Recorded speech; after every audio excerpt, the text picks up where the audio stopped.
And what makes it difficult as I do the work and my encounter is the issue of poverty.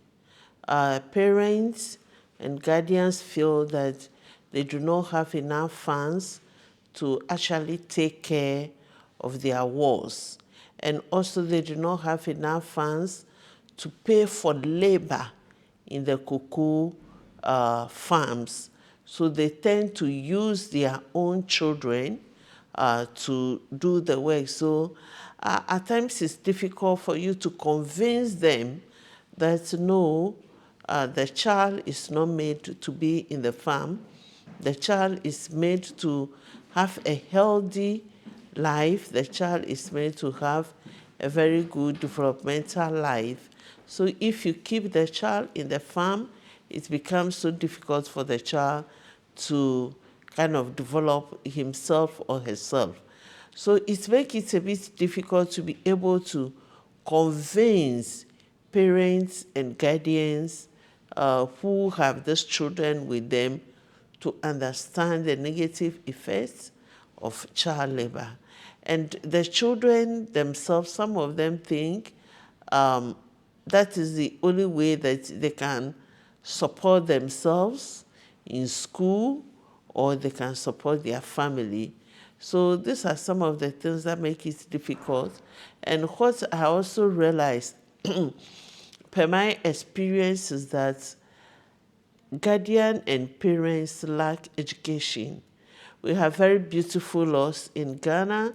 We have the Children Act that spells out what the child is supposed to do, what the child is not supposed to do. But the question is, how many people are aware of this? How many people are aware? So when you talk about it, they tell you, sister, I have no idea of what you are saying.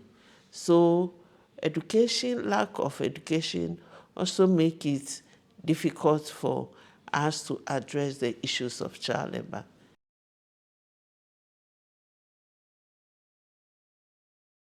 The responsibility of cocoa company is to support the farmers. How do they support the farmers? They support the farmers by buying the cocoa at least at an increased price so that the parents or the cocoa farmers will be able to sell their cocoa at a little higher price.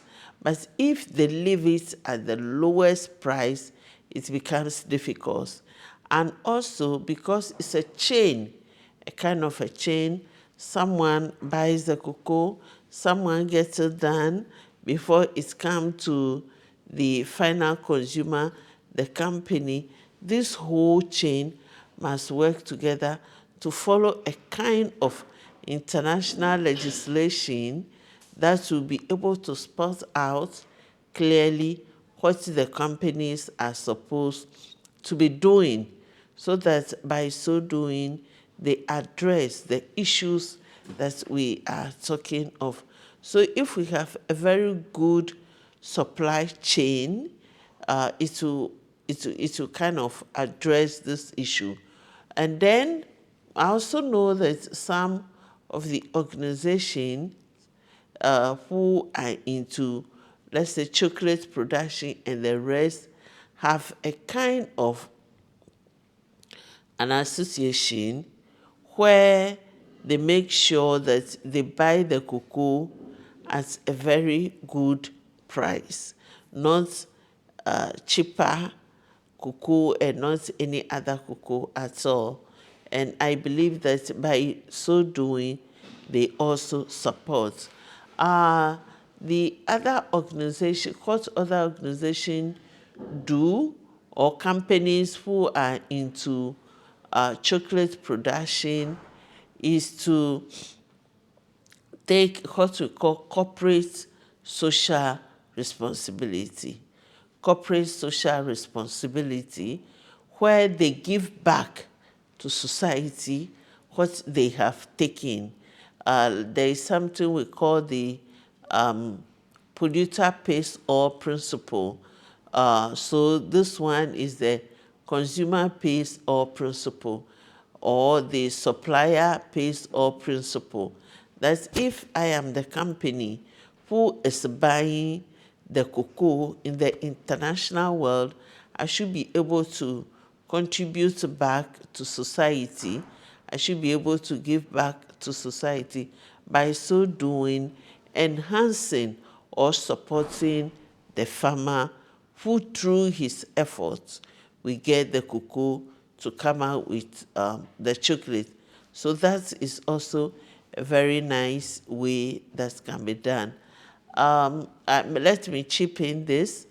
DKA in Austria, that is not a company, so to speak, because they do not produce chocolate, but they are investing in children in Africa by letting us having advocacy programs where we address social issues that affect these children. And so I believe that international organization could also do so by taking up, as I said, corporate social responsibilities and supporting the whole community, and by so doing helping the farmers.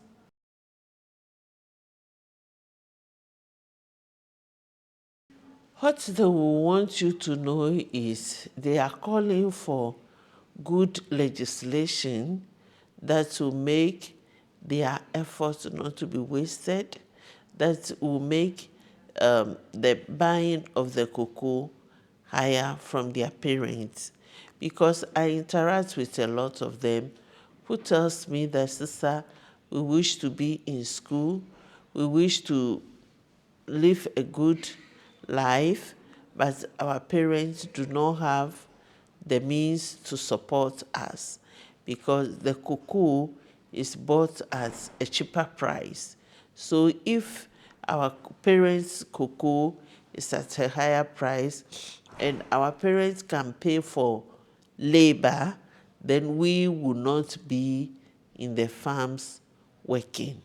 So those are some of the things that the children want to be done. Yes, of course, in Ghana, recently the cocoa price has gone up a little bit, which we are happy that, yes, there is hope for these children, that the cry of these children is being heard, that, yes, the cocoa is being increased. So it is, as I said from the beginning, it is a chain. We produce it and give it to the international community. What is the role of the international community? What is the role of the national community? If the international community is able to buy the cocoa at a higher price, the national community will be able to, in that regard, support the parents who buy the cocoa at a higher price, that their wars will be able to also benefit from, because it's not just one way. I don't believe that it is only the national or the government or only the international, but when the two of them come together, it makes it stronger, because someone produces and then someone buys the material. So what is the one who buys the material and turn it into the final produce, or turn it into what we consume as chocolate? What is that person's role to be able to address these issues that the children are crying of? And some of the children tell me, sister, I mean, this may be off the way, but if companies who buy our cocoa can support us in school, so that at least there is a kind of giving support to children who are needy but brilliant in the cocoa farm, by taking probably their school fees and whatnot, or adapting them to educate them, they will be happy. By so doing, they are releasing their the burden on the parents. They tells me a lot of things, but most of them have to be someone supporting them to be in school. So that is what the children are calling for. But on a more very serious note, if the companies are able to get the cocoa at a higher price, I'm sure the government will also buy it at a higher price, and then in so doing, we both address the issue. The other things that the children have also said is that through their efforts, we get chocolates. But unfortunately, some of them have not even tasted chocolate before.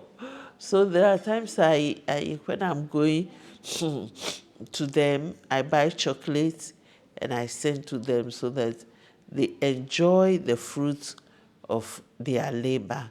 Now, what the communities I go to, they have said is that they try as much as possible through our advocacy, being supported by DKA, to let the children go to school, and then they support them on weekends so that at least the child is not deprived of his developmental stages, especially healthcare and education. So these are some of the interventions that they are looking up to.